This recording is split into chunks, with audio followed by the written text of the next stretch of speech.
That's our truck reversing from where I just parked it, because it's about to go into the workshop at Richard's Auto Electrical. It's about to get the remap, the auto remap and the torque converter lockup kit. So that's it leaving. I don't know how much more video I'll get of what we're doing here, but anyway, all will be seen. Hopefully this will make a world of difference.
Walking around in Murray Bridge, we've come across the roundhouse.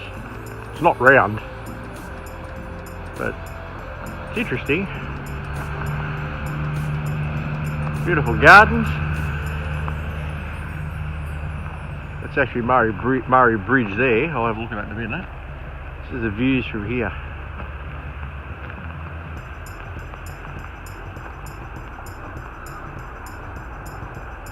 How pretty is that river?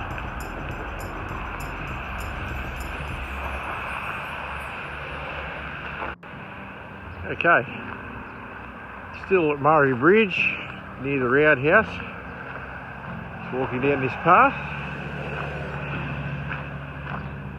Kaz is there in the background. But over there, that's, I'm guessing, the bridge that Murray Bridge is named after. Pretty snazzy looking bit of gear.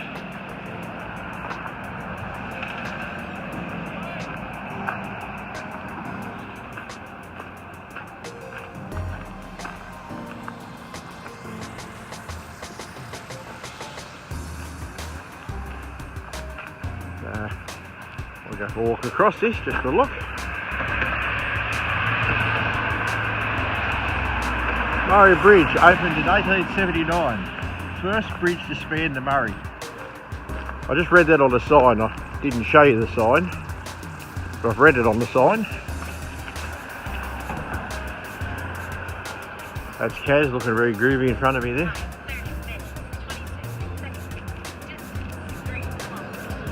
Get a view down the river off the bridge in a second.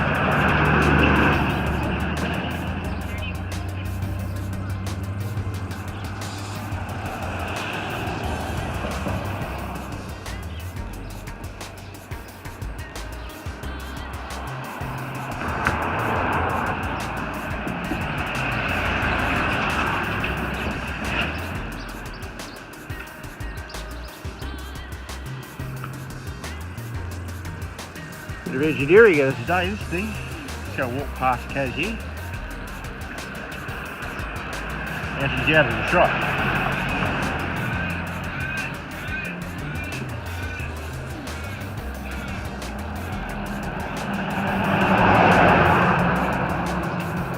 Construction of that coal rivets back in those days.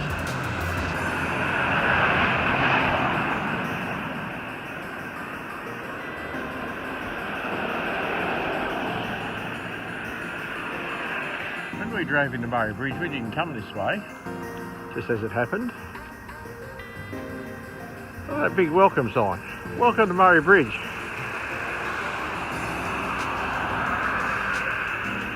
Just another look at the bridge from a different angle.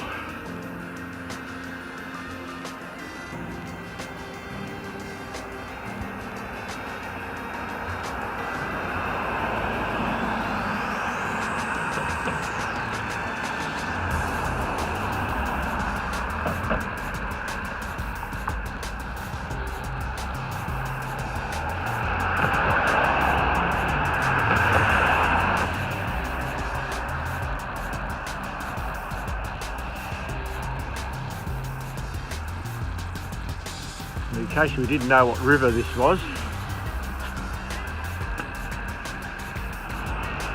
not sure how well that's coming out on camera. There's some of the plaques on the original parts of Murray Bridge.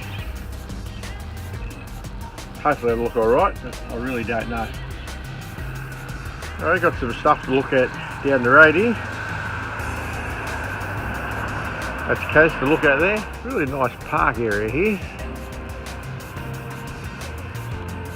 Well, heading down to where we found a paddle steamer.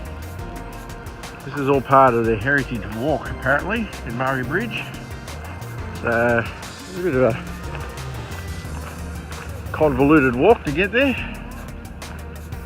But anyway, we'll get down there, some old machinery and stuff to look at. And there is in the background something I haven't showed you.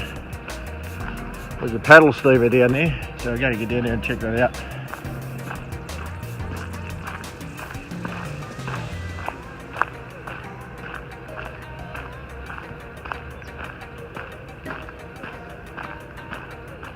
Right, walking up to the wharf precinct, or the old wharf precinct.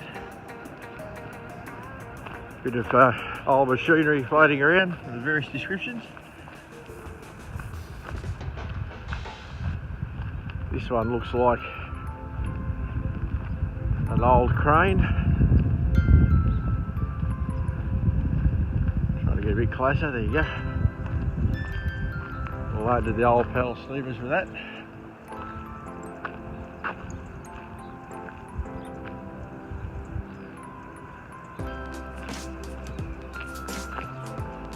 I don't know if this is a rail siding, I'm not 100% sure. Oh yes, it looks like an old track underneath us here. So I'm assuming rail would have come this way before. That'd be a good idea to work this camera, sorry people. No, that's the rail track.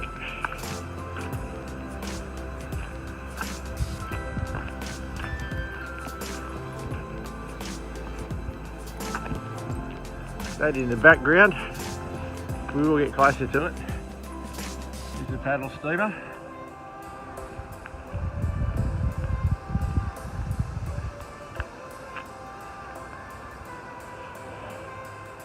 Sunken SS Merle.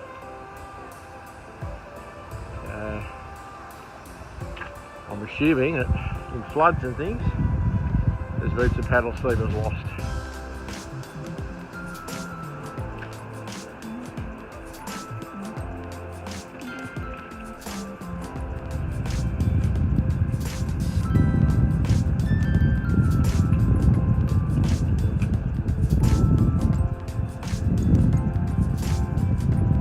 That of course is the 1956 flood level. It doesn't look very high compared to here. But if you were to draw a mental line from that, then all of this on the left will be underwater. Easily up to where that grey is painted on that pillar, which means everywhere I'm standing is underwater, well and truly.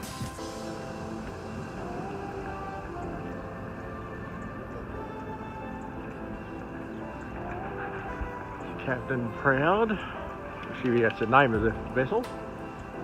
We'll know shortly.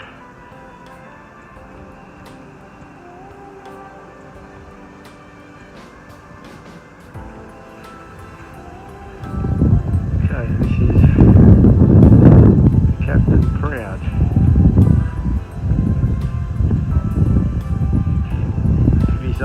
paddle steamer.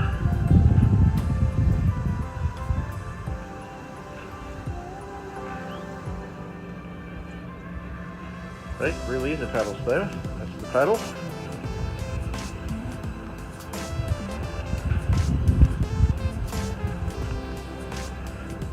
And of course the Murray, well known over the years as being a lifeblood in southern Australia.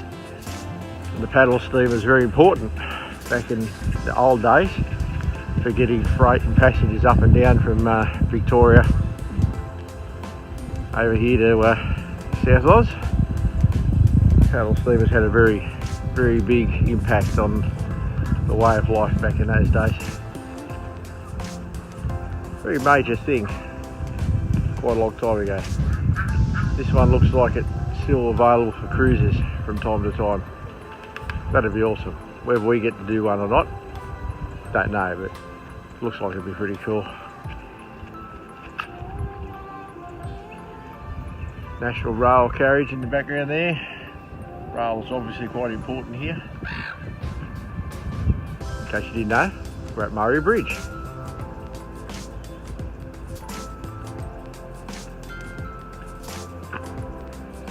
Pretty cool. Still walking around, not far from the paddle steamer and that carriage I showed you before. There's a couple more old carriages. Then we come across this thing. Get a load of this. Isn't that a beauty? A few people will be well impressed by this.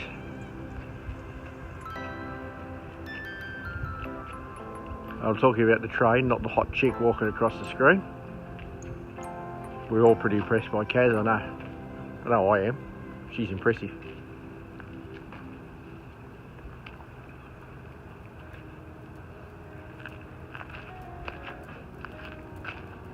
What a bit of gear this thing is, eh? Gets cold down here, so with a ploughed its share of snow in the day.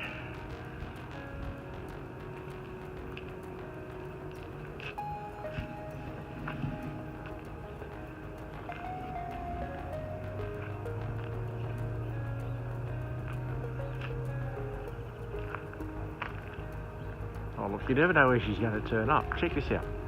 Hi! Right. What are you doing up there, Kaz? Gonna control it. Look out. Oh, it's a worry, isn't it?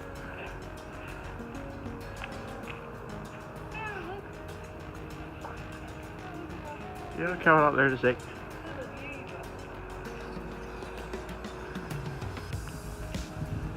What a bit of gear. Just out here on display. As you can see, you get on it, look at it.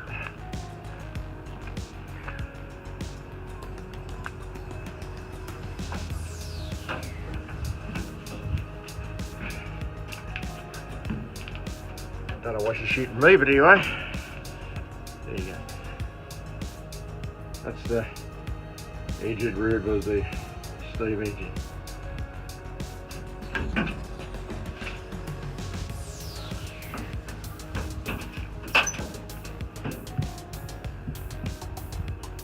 Got a lot of vision out of this. I guess you can't see down the track, but you'd be filthy dirty. So that's how it was in those days.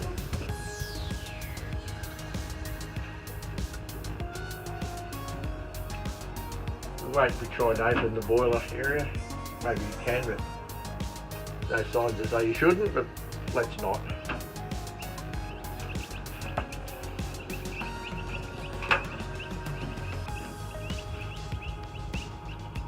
I dare say that held a lot more coal in it today. I reckon that plate's been put in later on.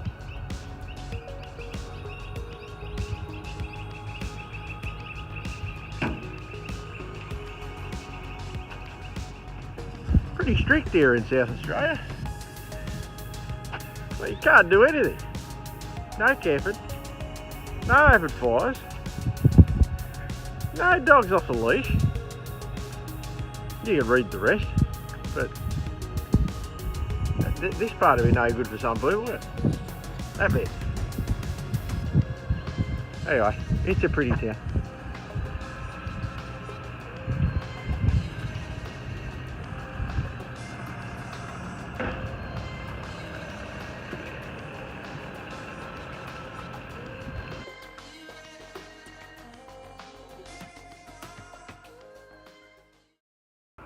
Right. Okay, here we are at Richard's Auto. This is the man himself. This is Stefan. He's going to tell us all about what he's done to our 200 series. I call it mine. Karen will boot me up. So. The beast. Yeah. So this one here is 200 series, automatic 4.5 litre V8 diesel. We've done what we call our full package on this vehicle today. We've done the ECU remap, we've done transmission remap, and we've topped off with a lockup kit. Dual speed automatic lockup kit. So we'll take you through sort of the things that we've done, where you'll see our work. A lot of it's ECU based, so you won't see it, but I'll show you around the front here first. Down on the ECU connector down in here we have some new wires for our torque converter lockup kit. Down in there. Down in the down in city. There. You're probably not going to see it, but it doesn't matter. It's down in there. Yeah. Take my word for it, viewers. And what that does is gives us access to control the torque converter over and above the ECU. So that lockup kit really helps these cars hold lockup, which stops them from hunting in their gears. You know how they hunt between 4 and 5 and 5 and 6? Absolutely. This vehicle used to do a lot of highway driving, being where it's come from. It's a case of you really want it to hold gear 5 when you're towing and hold gear 6 when you're on the freeway just touring. That's how we get good economy out of it. Moving around inside the vehicle, if you come around from this side. I'll come around from this side.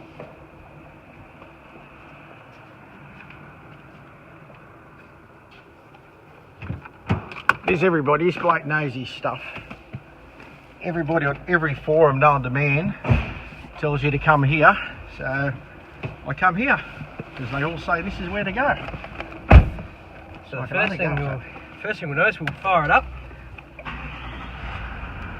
Now we're also supplying an additional factory fuel filter for the factory system. Cool. We've also got a primary fuel filter, 30 micron, for this vehicle as well. These should be changed every service, so we should be changing this one here every 10,000 Ks, irrelevant of whether it's full or not, or whether you've had a light come on or not. I actually do that. I do it every 10,000 no matter what. Perfect. Always have. Perfect. This being a 30 micron, not going to fill up as quick, but if you do get a situation where you've got water in your fuel, that there is your line of defence. Cool. So a stupid question, what kind of difference do you reckon it gets in horsepower compared to what I had before? So we've now got 240 horsepower at the flywheel. So compare that with Toyota's rating of 195 kilowatts. We're 195 at the wheels. Think of it like that. So we're 30% up on a standard vehicle. Cool. And that's still a conservative towing tune, ideal for what you're going to do with the vehicle. Yeah, I had a few blokes say, what kind of tune are you going for? I said, I want it to tow and just go all day and be reliable. I'm not interested in But in saying that, our towing tune is also the horsepower. highest torque tune that we produce. That's what you want. Yep, so our torque figure is up around 890 Newton meters at the wheels. And that's up from about 570, 590 stock. Cool. So the torque that's really ramped up, it's really improved. And that's what you're going to use. Yeah, you don't go.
Mount Lofty above the Adelaide city in the Adelaide Hills. There's a lookout, cafe, souvenir shop and a very popular tourist attraction.